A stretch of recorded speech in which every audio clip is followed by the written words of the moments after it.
En ons sing daardie liedjie koorversie wat sê let it rain. Toe ervaar ek net die Here vra vir my in my hart. As dit nou reën, wat het ek en jy om dit op te vang wat God gaan uitgee?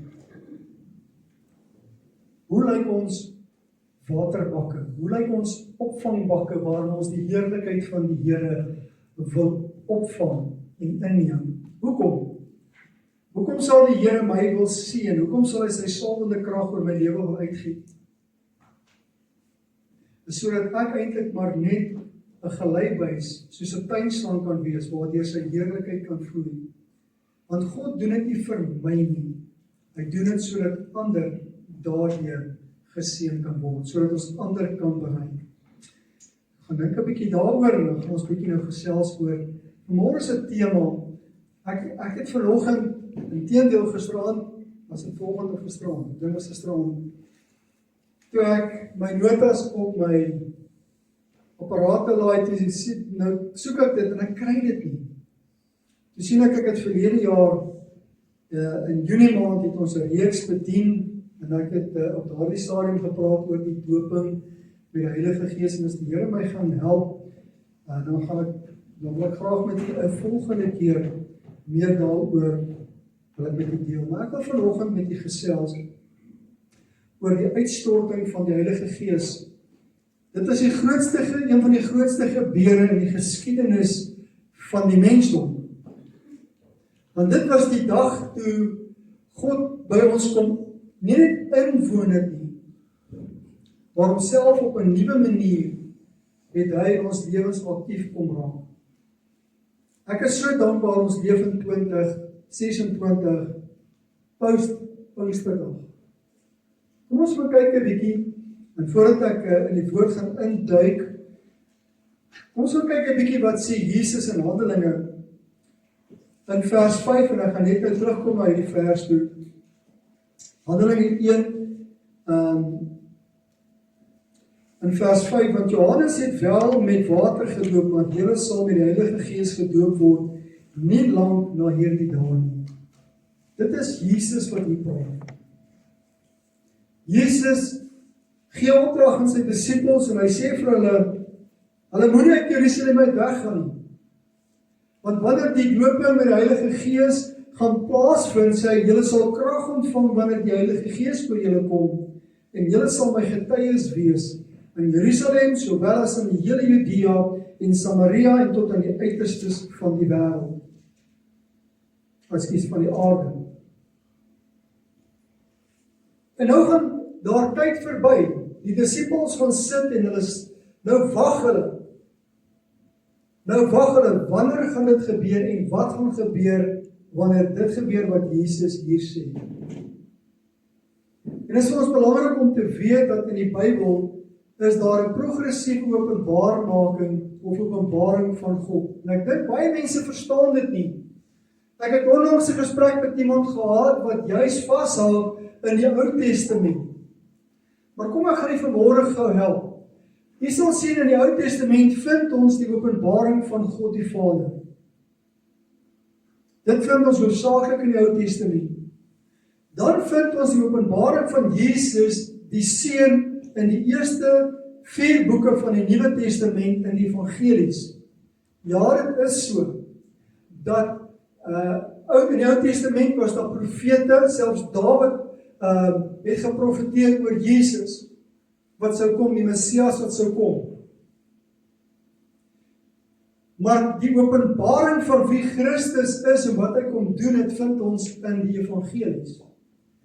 En sien jy die progressie? Want jy sien, God is 'n drie-eenheid, Vader, Seun en Heilige Gees, dit weet ons. Die Bybel sê in Johannes 5, hy sê dat hulle is een. Hy sê daar is 3 wat getuig in die hemel, die Vader, die Woord en die Gees, en hierdie 3 is een. Die woord drie-eenheid kom nergens in die Bybel voor nie, dit weet almal, want dit is een van die goed wat hulle Christene probeer verwar mee, ja, maar die woord kom nergens in die Bybel voor nie. Nee, kom miskien nie so voor nie, maar dit word omskryf. En dan vind ons 'n wonderlike ervaring toe Heilige Gees in Handelinge uitgestort is, die vervulling van 'n belofte. Nou kan ons vra, nou maar goed, as ek kyk na God die Vader, Seun en Heilige Gees, hoe kan ek dit op 'n praktiese manier aan ons voorhou? God die Vader is die hart van God. Jesus is die gesig van God. Heilige Gees is die stem van God. En die kerk is die hande van God. Dit is wie ons eintlik is. Maar om die hande van God te wees, moet daar iets meer gebeur as net my hart vir die Here gee en ek weet ek gaan hemel toe as ek vandag sterf. Want dit is immers die wegspringplek van alles. Ek kan nie vanmôre daarop steun of staat maak of my daarin beroem dat ek 'n Christen is, maar ek het nog nooit Jesus aangeneem as my verlosser en saligmaker nie. Hoekom sê ek dit? In die jare 90 was daar 'n sanger gewees wat 'n liedjie gesing het en dit was nou daai tyd was 'n rapper gewees. Nou sing hy hierdie liedjie en hy sê standing in a garage doesn't make you a car. Just like standing in a coop doesn't make you a chicken. And sitting in a church doesn't make you a Christian. Jy sien, ek en jy moet by 'n plek kom waar ons Christus ontmoet en met hom ondervinding het, waar ek besef ek is verlore en as ek vandag sterf, gaan ek hel toe. Ek kan nie daarop steun dat ek in 'n stelsel groot geword het. Jare gelede toe ek gepraktiseer het, toe sit 'n kliënt, 'n plaasboer by my in die kantoor. 'n Harde plaasboer. Dis een van daai ouens nie. As hy so oor jou kar vryf is die verf af. Want hierdie ouens werk heeldag met hulle hande. En hulle word hard groot. En as jy iets weet van boerdery in die Vrystaat, dis hard. Jy word nie nog, hy kom hier oggend, kom hy by my kantoor aan en nou het hy 'n langbroek aan, dan weet ek, dan kry hy nie koud. As daai ou 'n langbroek aangehad het, moet jy weet, dis nou regtig nie meer warm nie. Nou vra ek vir hom nou, hoe was dit vanmôre? Hy sê, nee, vanmôre het ek opstaan so 'n bietjie koeler lig. Ek sê, ja, en toe hy sê, toe ek gaan melk, en die plaasboere sit nou en lag. Hy sê, toe ek gaan melk, toe kyk hy op die termometer, is dit -11. Jy sien so, dis hard. Nou sit hierdie boer by my in die kantoor en die Here werk in my hart om hom 'n vraag te vra. Ek sê, as jy vandag sterf, kan ek jou 'n vraag vra? Hy sê, ja. Ek sê, as jy vandag sterf, gaan jy hemel toe, waar gaan jy die ewigheid spandeer, in hemel of hel? Want ons net 2 plekke. Ek sê vir hom, hy sê nee, hy verstaan nou nie. Ek sê, jy moet, ek sê vir hom, het daar 'n dag in jou lewe aangebreek wat jy Jesus Christus as jou verlosser en saligmaker aanneem? En sy antwoord was skrikwekkend. Hy sê, bedoel jy daar moet 'n dag en 'n datum wees?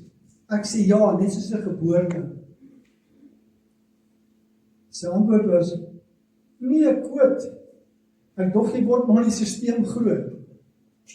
En hierdie ou het al aangestap in sy jare. Ek dink hy was seker hier, daai stadium al nie dig by 60. Jy sien, ek en jy moet 'n ondervinding hê met God. Want as ek nie by daai plek gekom het om Christus aan te neem as my verlosser en saligmaker, gaan Handelinge 2 net vir jou interessante inligting wees. Hoekom? Paulus skryf in 1 Korintiërs 2, dit is nou nie my tema nie, dit kom nou net in my hart op. In 1 Korintiërs 2 skryf hy in die gemeente in Korinte, dat die natuurlike mens kan die dinge van God nie aanvaar nie, dit kan dit nie verstaan nie, omdat dit geestelik beoordeel word. Maar die geestelike mens, die ene wat gekom het by wedergeboorte, hy's anders. Hy is by die plek waar hy geestelike dinge kan ontvang. En dis hoekom dit so belangrik is. Jy kan dit gaan lees, dit staan in 1 Korintiërs 2, vers 14, ek dink daar. Maar laat ek aangaan. Daar sien julle wie doop met die Heilige Gees. Wie is die doper met die Heilige Gees? Kom ons kyk wat sê die Bybel. Want jy weet ons die Bybel is die hoogste gesag, né? As die Bybel iets sê, dan maak my opinie omtrent 'n ding nie saak nie. Dit weet almal wat my nou ken. As die Bybel iets sê, maak my opinie nie saak nie. Kom ons kyk wat sê die Bybel. In Johannes 7, en ek gee vir nie die skrifplasings, want hoekom? Ek sê altyd vir u, bring jou Bybel saam. In Johannes 7 vers 37 tot 39 lees ons vinnig, en op die laaste dag, die groot dag van die fees, het Jesus opgestaan en uitgeroep en gesê, as iemand dors het, laat hom na my toe kom en drink. Vers 38, hy wat in my glo, soos die skrif sê, strome van lewende water sal uit sy binneste vloei. Hoor wat sê vers 39, en dit het hy gesê van die Heilige Gees wat die sou ontvang wat in hom glo. Want die Heilige Gees was daar nog nie. So die Heilige Gees was nog nie uitgegiet so op alle gelowiges nie. Dan vertel hy vir ons hoekom. Hy sê, omdat Jesus nog nie verheerlik was nie. Jy sien, Heilige Gees was nog altyd daar. Hoekom? Hy is alomteenwoordig. Die feit dat hy, Jesus dit sê, beteken eenvoudig net, die Heilige Gees is nie op dieselfde manier teenwoordig as wat hy sou wees in die nuwe era wat gaan aanbreek van goddelike interaksie met die mens nie. God gaan op 'n nuwe manier interaksie hê met die mens. En dis hoekom hy vir die disippels gesê het, wag in Jerusalem, moenie nou al jou skape gaan soek nie, wag.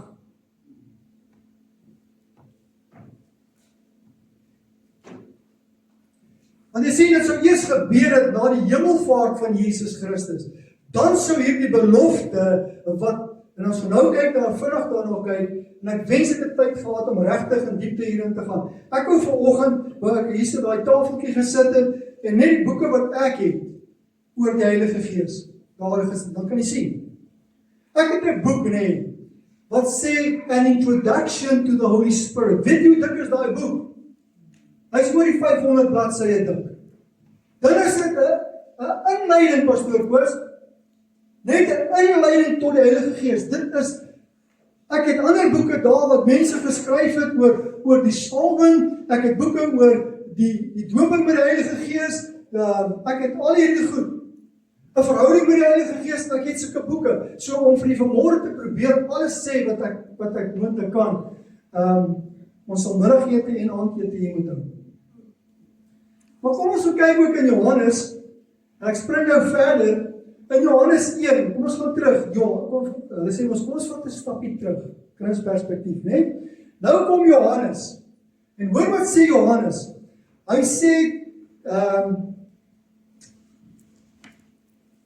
is dit Johannes 1? Ja, kom ons kyk, Johannes 1 vers 32 tot 34, en Johannes het getuig en gesê, ek het die Gees soos nie in die vorm van nie, asseblief. Die blote feit dat jy daar 'n beeldjie sien van 'n duif beteken nie, asseblief, moenie die Heilige Gees degradeer nie.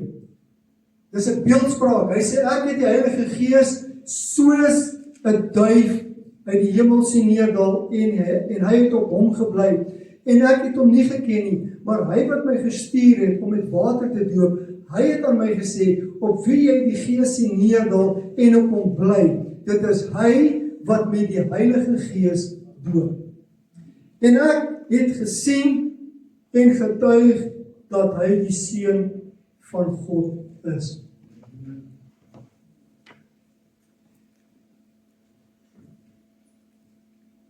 Daar kom hierdie gesprek.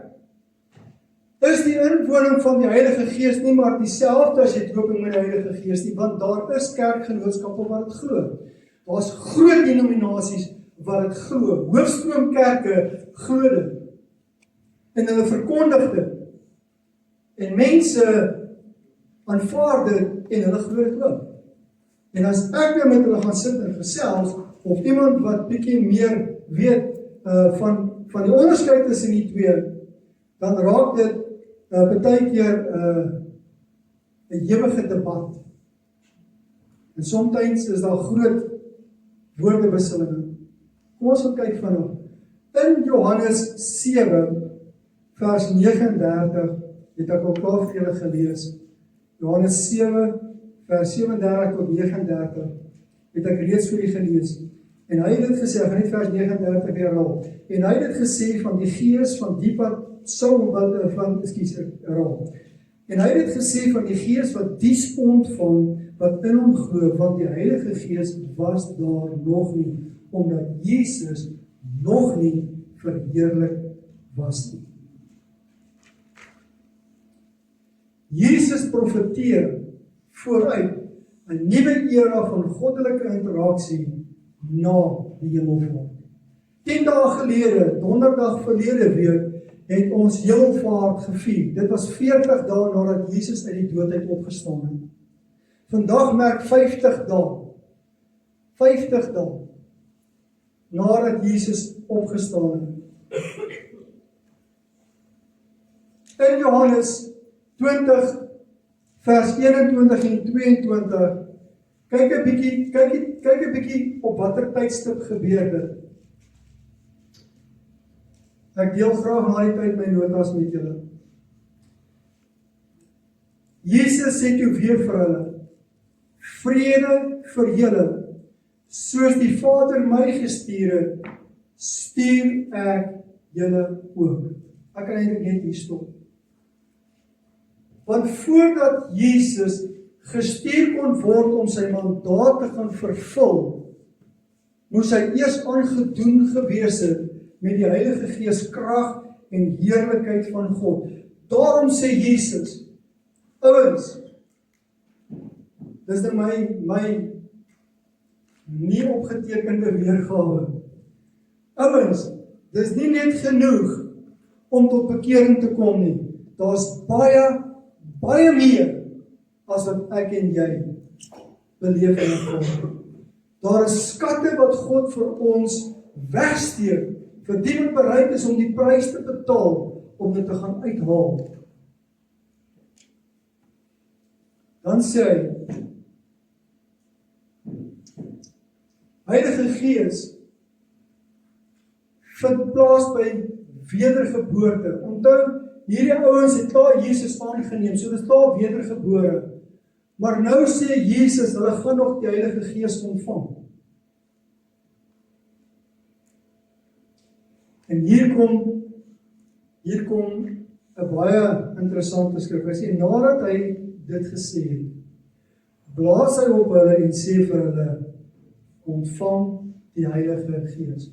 My vraag, is hulle toe gedoop in die Heilige Gees? Nee. Want Jesus was nog in hulle midde. Dit was voor die hemelvaart, na die opstanding, maar voor die hemelvaart, en mense kyk dit mis. Sê Jesus vir hulle, ontvang die Heilige Gees. Met ander woorde, die Heilige Gees kom woon in my, en daardie inwoning vind plaas by wedergeboorte. Daar's baie wat ek daaroor kan sê, maar vanoggend gaan dit nie die tyd wees nie. Ons het reeds gaan kyk wat sê Handelinge 1 vers 5, sê hy, dat Johannes het wel met water gedoop, maar julle sal met die Heilige Gees gedoop word, nie lank na hierdie dae nie. Hy het nie vir hulle gesê, dit gaan oor 10 dae wees nie. Want dan kan hulle gou gaan besig raak met allerhande goed. Gou gaan kyk of die beeste en die skape reg is, gaan kyk of die koring nog alright is, gaan kyk, en dan sal ons nou terugkom. Maar Jesus sê, wag in Jerusalem.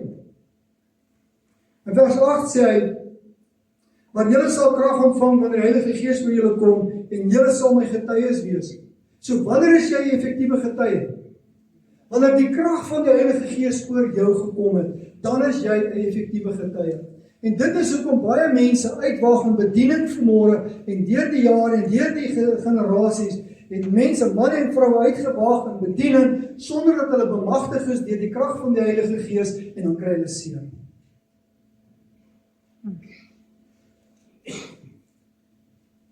Verlede week het ons opleiding gedoen in Gauteng.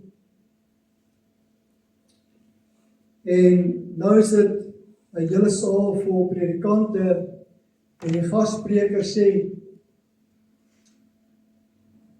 ek weet nie wat dit is, maar dit kom daarop neer. Niemand wat in daardie saal sit, het nog nooit seer gekry in die kerk nie. Niemand wat 'n verhouding met God het, en in 'n verhouding met hom staan, het nog nie seer gekry nie. Almal het iewers seer gekry. Wat ek en jy daarna doen daarmee, dit bepaal 'n hele paar dinge. Nou sê hy, die Heilige Gees, dit wat ek sê, is my nota, die Heilige Gees dooping is 'n tweede onafhanklike werking van God. Onthou Jesus se gesprek wat hy met Nikodemus gehad het in Johannes 3, toe Jesus met hom praat en Nikodemus kom gesels met hom in die aand, en hy sê vir hom, en jy kan lees in vers 3, sê Jesus vir hom, voorwaar ek sê vir jou, as iemand nie weer gebore word nie, kan hy die koninkryk van God nie sien nie.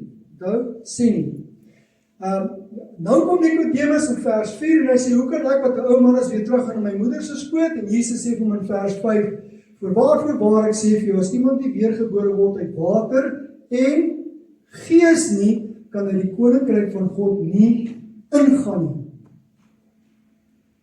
As ek nie wedergebore is, geestelike wedergeboorte deelagtig geword het nie, dan gaan ek buite staan. Dis kernnoodsaaklik om dit te weet. In die Ou Testament vind ons beloftes, want jy sien, die Ou Testament is 'n skadubeeld van dit wat in die Nuwe Testament gebeur. Jy kan dit gaan lees in Hebreërs 10 vers 1, sê die Bybel, van die wet. In die Nuwe Lewende Vertaling, as dit praat hy van die offerstelsel onder die wet van Moses. Hy sê, van die wet, wat 'n skaduwee het van die toekomstige weldaade. Hoor wat sê die Nuwe Lewende Vertaling, die offerstelsel onder die wet van Moses is maar net 'n skadubeeld van die goeie dinge wat sou kom, nie 'n lewensgetroue weergawe daarvan nie. Jy kan gaan kyk in die Engelse vertalings van die Bybel, dan praat hy van 'n skaduwee, 'n shadow, en dan as hy kom by die Nuwe Testamentiese vervulling, dan praat hy van the substance. Met ander woorde, as jy kyk na enigiets daar buite, as jy kyk dan sien jy daar's 'n skaduwee op die venster, maar daardie skaduwee is nie die boom nie. Die boom staan 'n entjie terug. Dis die werklikheid. Die Ou Testament was soos daardie skaduwee, maar daar is iets wat die werklikheid is, en dis die vervulling in die Nuwe Testament.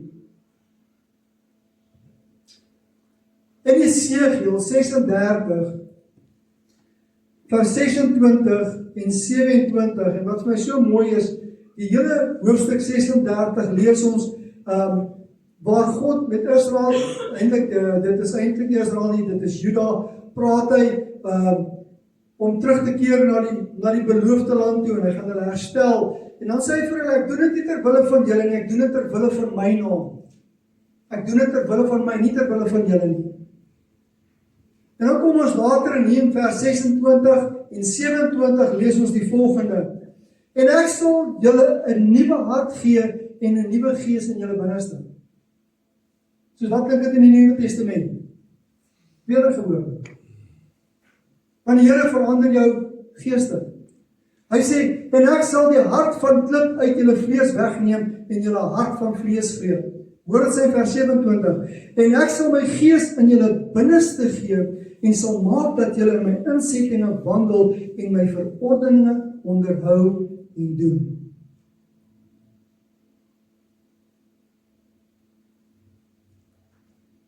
En hierdie teksvers wat my betref, verwys na die inwoning van die Heilige Gees. Dat ek net hierdie saam laat hardloop. Jy sien, ek sal my gees in julle binneste gee. Dit spreek vir my van wedergeboorte, en dit is basies die invloei van die Heilige Gees in my in. Want nou kom woon hy in my. Iemand het dit so mooi gesê verlede week. Hy sê die kerk is God se adres op aarde. Ek en jy is God se adres daar waar ons beweeg. Dan vind ek in Joël 2, en hierdie is 'n skrifvers wat die meeste mense ken. En niemand weet wanneer is Joël geskryf nie, want daar is geen melding gemaak van 'n koning nie. Ek het my bes probeer om te kyk presies wanneer het Joël gelewe. Die beste wat ek kon vaar is, hulle gee vir jou soos hulle nou Engels wil sê 'n ballpark. Dit klink, nou gaan dit klink amper soos die ouens wat glo in evolusie, millions and millions of years. Ja, soveel miljoene jare nie. Maar word gereken dat hy, die meeste Bybelkenners sê, hy het omtrent in dieselfde tyd geleef as Esegiel of net daarna, en hy het saam met min of meer Nehemia en Esra, daai omgewing, dit is waar hy min of meer geprofeteer het. Dan plaas dit ons so 450 jaar voor Christus se geboorte. Maar as daar ouens wat sê, nee, dit is ouer. Dit is ouer, want daar is ander ouens wat nou ander sien het, so dit kan so 900 jaar wees. Maar dit maak nie saak of dit nou 400 of 900 jaar is, dit is honderde jare voordat dit plaasgevind het. In hoofstuk 1 vind ons dat daar 'n oordeel is oor 'n plaag wat reeds gekom het. Nou, hoofstuk 2 praat van 'n plaag wat gaan kom. Dit is belangrik dat jy die konteks verstaan. Hy sê, en daarna sal ek my gees uitgiet op alle vlees. Kom ons kyk wat sê hy. In Joël 2:28-29 lees ek, en daarna sal ek my gees uitgiet op alle vlees, en julle seuns en julle dogters sal profeteer. Julle ou mense sal drome droom, julle jongelinge sal gesigte sien. En ook op die diensknegte en op die diensmaagde sal ek in die dae my gees uitgiet. Jy sien, en daarna. Dit beteken daar het iets gebeur voordat God sy gees gaan uitgiet. En as jy die hele hoofstuk gaan lees in hoofstuk 2, gaan jy sien wat hulle moes doen. Hulle moes hulle bekeer eintlik maar in wese en terugdraai tot God. Hy sê, wanneer jy inkom en by die plek is waar jy in die regte verhouding met my staan, dan sal ek my gees uitgiet. En dit spreek van die doping van met die Heilige Gees. Sien jy die eerste gedeelte, Esegiel, spreek vir my van wedergeboorte, en die tweede gedeelte praat vir my van die doping met die Heilige Gees, want God van sy gees uitgiet. En nou praat hy dan, as Esegiel praat van jou hart verander en 'n nuwe gees in jou binneste en die gees vloei in, dan moet daar 'n uitvloei wees, anders is ek soos die dooie see. Want die dooie see het 'n inloop, maar nie 'n uitloop nie. Hoekom? Want hy sit 40 meter onder seevlak. Daar moet 'n uitvloei wees. En nou kom ons in Handelinge, gaan ons nou vinnig kyk wat het gebeur. Die vervulling. In Handelinge 2 vers 2 en vers 3 sê die Bybel vir my, hulle was eendragtig. Ek dink ek moet vers 1 ook lees. Hy sê, toe die dag van die Pinksterfees aangebreek het, was hulle almal eendragtig by mekaar. En daar kom skielik uit die hemel 'n geluid soos van 'n geweldige rukwind, en dit het die hele huis gevul waar hulle gesit het. Vers 3. Toe is deur hulle tonge gesien soos van vuur, wat hulle self verdeel en op elkeen van hulle gaan sit. Jy sien, die boek Handelinge praat vir my van die feit dat gelowiges bemagtig word om die goeie nuus, die evangelie van vrede, aan beide die Jodendom en aan die heidene te gaan verkondig. Dit is waaroor die hele boek Handelinge eintlik mag gaan. Want jy sien ook in hierdie gedeelte, hier vind ons die vestiging van die Nuwe Testamentiese kerk.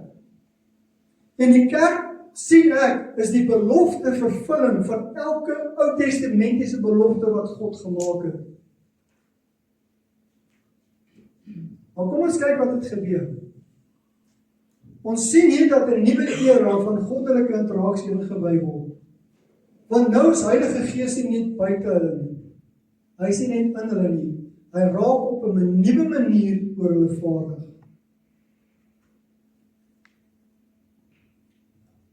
Jy sien, by Paasfees het 'n paar dinge gebeur. In die Ou Testament sien ons dat God die Israeliete uitgelei het uit Egipte en hy het hulle verlos van slawerny.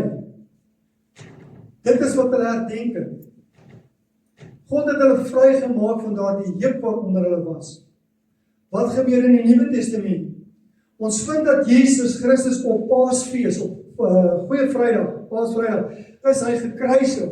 Hoekom? Om ons te bevry van die slawerny van sonde. Maar nou gebeur 'n volgende ding. By Pinksterfees, die Jode vier tot vandag toe as Shavuot. Dit is 'n fees van hulle. Wat het daar gebeur? In die Ou Testament vind ons dat dit is die plek waar God vir Moses op Sinaï, die berg Sinaï, die 10 gebooie gegee het. Dit is toe die wet aan die volk Israel gegee is. Dis toe hulle 'n morele kode gekry het. Maar wat gebeur op Pinksterfees in die Nuwe Testament? Ons sien die uitstorting van die Heilige Gees en ons sien die geboorte van die Nuwe Testamentiese kerk. Dis wat daar plaasgevind het. Wat interessant is, ek weet ek kan daarop ingaan. Wat interessant is, nou sit ons nie met die wet, die 10 gebooie, wat bestaan uit verordeninge, reëls en regulasies en seremonies nie. Nou kom God, nou skryf hy sy wet op die tafels van ons hart. Ek hoef nie na 'n tempel toe te gaan en daar is een stel van die wet nie. Ek sit nou, of ek is op die plek waar Heilige Gees in my inwoon, waar hy my bekragtig en bemagtig vir dienswerk. En hy skryf sy geestelike wet op my hart. Wat daar nie staan is, die enigste konstante ding in hierdie lewe is verandering. Ons het nie 'n probleem om groot te word nie. Ek het julle al vertel, toe Wouter jonger was, as hy vandag verjaar, môre, dan beplan hy al volgende jaar se verjaardag. Hy kon nie wag vir die volgende verjaardag nie. Maar jy word groot. As ons nie daai verwagting gehad het nie, dan het ons almal nou nog met baby grows rondgeloop. Maar jy sien, in die grootword proses, saam met al die krisisse van groot word, is daar konstante verandering. Mense het in die natuurlike nie 'n probleem daarmee nie, maar in die geestelike, ja, Here het my so gemaak en so gelaat staan. As dit my gesindheid is, nee, kan die Here niks met my doen nie. Want ek moet verander word na die beeld en gelykenis van Christus. Ek het 'n vraag. En julle gaan my nou goed glo. Ek het baie om te sê, maar ek gaan dit nie doen nie. Ek het 'n vraag wat ek vanoggend vir julle wil vra. Jesus Christus, wat ons verlosser en saligmaker is, het die Heilige Gees krag en salwing nodig gehad om sy mandaat op hierdie aarde te vervul. Sonder die krag aandoening van die Heilige Gees sou Jesus nie sy mandaat kon vervul nie. In die vroeë kerk, die apostels, want hulle was eers disippels, toe word hulle apostels. Hy sê ouens, behalwe nou Judas, Matthias het hom vervang. Hierdie apostels ook die krag aandoening van God nodig gehad om hulle mandaat te kon uitleef. As jy in Handelinge 2 gaan lees, gaan jy vind, hulle was omtrent 120. En ons kan maar aanvaar dat die disippels, wat die apostels geword het, ook daar was. Hulle het die Heilige Gees krag en salwing van God nodig gehad om hulle mandaat te kon vervul. Sonder die krag aandoening van die Heilige Gees sou hulle dit nie kon maak nie. Nou is my vraag, waarom sal die kerk in die 21ste eeu vandag dit nie nodig hê nie? Gee my net een rede. Net een rede.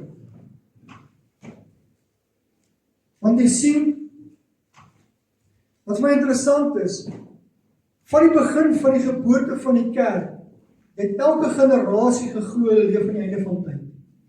Elke generasie. Want niemand weet wanneer kom Jesus terug nie. Niemand nie. Nie is jou duiwel nie. En nou praat hulle van die openbaring van die antichrist. Ek het vir die nuus, die Here maak vir my hierdie goed verleed, so 2 weke gelede maak hulle iets my oop. Luister. Jesus weet nie wanneer hy gaan terugkom nie. Die duiwel ook nie. Maar hy weet die antichrist moet geopenbaar word. So in elke generasie, van die geboorte van die kerk tot vandag toe, was daar iemand wat gereed gestaan het om geopenbaar te word as die antichrist. Tot vandag toe.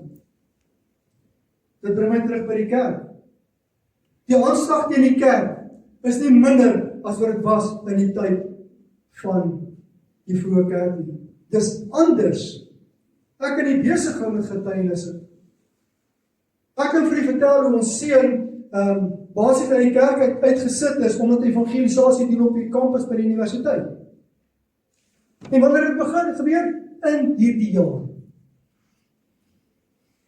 So vervolging is op 'n ander manier. Daar's mense wat vandag lei tot die dood. Daar's mense wat tereggestel word. In Iran word duisende Christene tereggestel net omdat hulle Christene is. Wanneer gebeur dit? Vandag. So, dink nie nou vir een oomblik dat die kerk nie die krag en die salwing van die Heilige Gees nodig het. Ek gaan met u later, by 'n volgende geleentheid, gaan ek met u gesels oor die dooping met die Heilige Gees. Is dit nog relevant? Het ek dit nog regtig nodig? Maar ons is vandag hier. Jy sien, die disippels het 'n verwagting gehad. Hulle het 'n verwagting gehad, want hulle het gewag. Ek kan myself probeer indink, wat se gesprekke moes hulle gehad het in daardie 10 dae? Ek dink hulle het gesê, dan sê hulle, Gobie, hoe dink jy gaan dit werk? Jesus het gesê, ons moet wag in Jerusalem, maar uit ons skaf ons die Heilige Gees, en onthou jy het met ons gesels het na die dag, voordat hy opgevaar het, het hy gesê, ontvang die Heilige Gees, maar ons het ons al klaar. So, wat gaan er verander? Hoe gaan dit wees? Dan sê hy, ek weet. As jy sien wat het gebeur, toe Jesus skielik opvaar hemel toe, dit is dramaties, ek weet nie. Ek weet nie. En hierdie gesprek het vir 10 dae aangegaan. Hulle moes gedink het dat dit dalk op die groot fees kan wees, want dit was 10 dae weg gewees. Maar hulle het nie sekerheid gehad nie. Hoekom is dit Pinksterfees? Pentekost. Waar Pentekost? Dis afgelei, Penta is 5. Pentekost is afgelei van die woord van 50. Dis ook wat Pentekost is. Nie Penta, nie Pentekost. Nou sit hulle in hulle wag. Nou sit hulle in die boventrek. Ek weet nou nie hoe die logistiek gewerk nie. Want hulle was 120, nee? Maar hulle moes eet en hulle, ek weet nie, maar hulle het gewag. Miskien hulle daai 10 dae gevas, ek weet nie. Maar hulle het gewag. En toe skielik, hulle was eendragtig. Hulle het gesê, ouens, die Here het gesê, hy gaan iets doen, ek weet nie wat nie. En nadat hulle gedoop is met die Heilige Gees, toe gaan Petrus en hy gaan hou die eerste kerkdiens. Mense sê hulle is dronk, en Petrus sê, hey, wag, dis nog eens die 3de uur, dis nog 9 uur in die oggend. Hierdie ouens het nog nie eens breakfast gehad nie, hoe kan jy sê hulle is gedrink? En hy sê vir hulle, in vers 16, maar dit is wat deur die profeet Joël gespreek is. In die laaste dae, spreek God, sal ek van my gees uitstort op alle vlees, en julle seuns en julle dogters sal profeteer, en julle jongelinge sal gesigte sien, en op julle ou mense sal drome droom, en ook op my diensknegte en dienstmaagde sal ek in die dae van my gees uitstort, en hulle sal profeteer. En dan sê hy 'n paar ander goed, maar dan kom hy en hy vertel vir hulle. Dan vertel hy vir hulle van Jesus en hoe Jesus gekom het en nou die Messias, hy het gesterf en hy het opgestaan en God het hom verheerlik en hy sit in die hemel en dit wat julle hierso sien is die bemagtiging van die kerk. En dan kom hulle in hier vers 37 wat my so kosbaar is, hierdie ouens is diep in hulle hart getref. Hulle sê, wat moet ons dan doen, broeders? Wat moet ons doen? En hy sê vir hulle, en Petrus sê vir hulle, kyk wat wil ek doen? Hy sê, bekeer julle. Daar's geen sprake dat God se Gees ons gaan doop met die Heilige Gees as bekering eers plaasvind nie. Hy sê, bekeer julle. En ek weet, hier is nou die orde, wat hy is nou besig om vir hulle te vertel wat gebeur. Hy sê, bekeer julle en laat julle doop, en dan gaan hy aan verder, en hy sê, en julle sal die gawe van die Heilige Gees ontvang. Hoor wat sê vers 39, hy sê, want die belofte kom julle toe, en julle kinders, en almal wat daar ver is, die wat die Here, onse God, na hom sal roep. God het die kerk gebaar op Pinksterdag en hy die bonatuurlike kragwerking van die Heilige Gees uitgegiet. En as jy verder gaan lees, dan sal jy sien daar's 9 gawes van die Heilige Gees wat God deur sy almag aan die kerk toebedeel soos hy wil. Hy kan nie daarvoor werk nie, hy kan dit nie verdien nie, hy kan dit nie erf nie, hy kan dit nie koop nie. God gee dit soos hy wil. Maar wat moet ek doen? Ek moet kom by 'n plek waar ek my hand in my eie boesem steek en sê, Here, waar staan ek met God? Die vraag is, waarom gebeur dit nie? Daar's verskeie redes. En een rede wat onmiddellik in my opgekom het is, ons wil nie oorgee aan dit wat ek nie kan beheer nie. Ons leef in 'n gemeenskap, in 'n samelewing waar mense altyd in beheer wil wees. As hy iewers voor ek sien beheer nie, dan val die tol van die prop.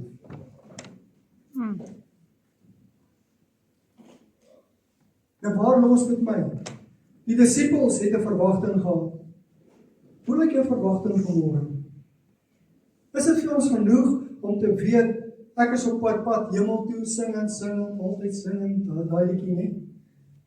Is dit vir my genoeg? Of het ek by die plek gekom waar ek sê, Here, daar moet iets meer wees. Ek sluit aan met hierdie getuienis.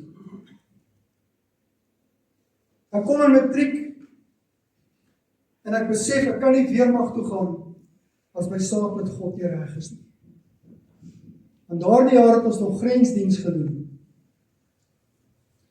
En hierdie vrees pak my, Here, ek kan nie sonder God weermag toe gaan nie.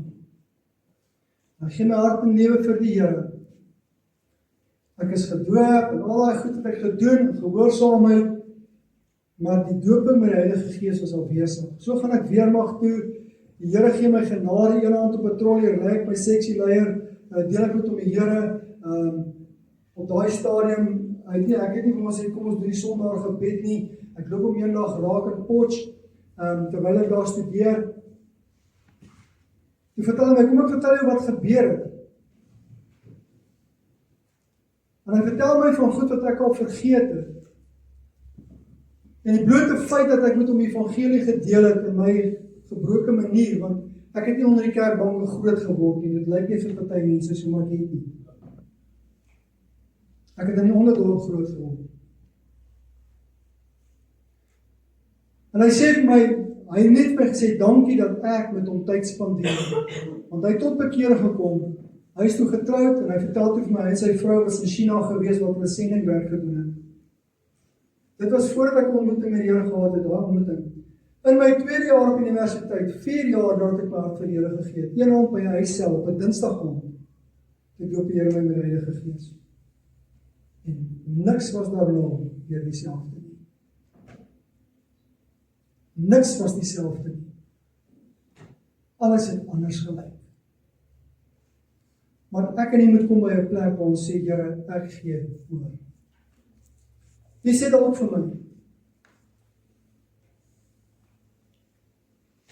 Jy sê ook vir my, Adrian, ek ken dit, ek weet dit. Ek het my bekeer. Ek het al tot bekering gekom. Ek het my laat doop. Maar ek het nog nie die Heilige Gees ontvang nie. Of my kan is bietjie leeg. Praat met jou vanmôre. Ek het 'n paar weke gelede oor hierdie skrifgedeelte gepreek. Nader tot God. Hierdie is 'n belofte. Dis nie 'n moontlikheid nie. Dis 'n belofte.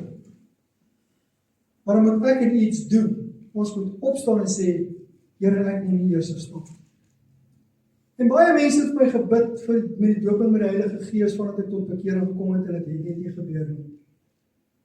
Maar die dag toe my hele lewe belyn met God, sy plan, sy wil, sy droom, sy doel vir my lewe, wat toe daar gebore is, weet jy, later, ek kom maar nog so, jy weet, ons kom so stuk in vervulling. As jy van hierdie video gehou het, druk die like en subscribe knoppie en lui die klokkie om op hoogte gehou te word van 'n volgende video plaasing. Die Here seën.